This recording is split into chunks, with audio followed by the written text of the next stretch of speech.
just incredible looking back because you're just in it. You've made the choice. You're at home. There is no pain, medication. But it just does something like chemically to you that you're like, wow, I'm doing this. And the only way that this pain is going to be over is when I get to meet my daughter. This is going to be it's so heightened because you're so relieved, you're so excited, you're so grateful, you feel so powerful. Like it's just everything all at once. It's like this explosion of all the feelings.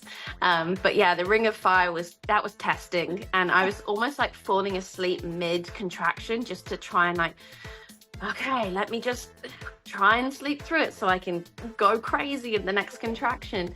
But yeah, it's your most like raw animalistic form. And Philip was just there with the biggest grin on, like so excited, like cheering me on. He was just like, it truly is the most powerful thing he's ever witnessed.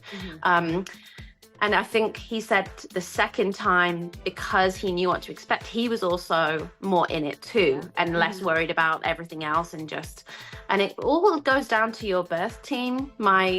Very similar things happened. My son got stuck, which again is very, very normal, especially if, you have a quick, labor. Right. And the same thing happened the second time, but the difference was, my new midwife just let me trust my body, and we just waited for the contraction. And that's what could have happened the first time, but it didn't. So when, she started checking me and, going up there physically with her hand and kind of essentially intervening in a birth, which my new team was a little bit against. They were like, we want you and your baby. You're both capable. You know what you're going to do. We don't want to intervene.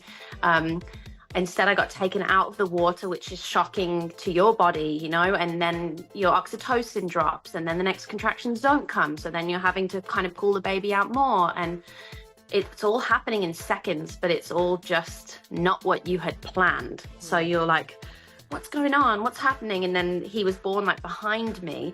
And even that was so different from being in the bathtub and her coming out. And I just see, and I'm part of all of it. And then she's on my chest, and I was like, oh my gosh, this is everything that I wanted it to be. And no one intervened. And even though she got a little bit stuck, we just pushed through and we did it. And yeah, I hope that so many more women get to experience those redemption births.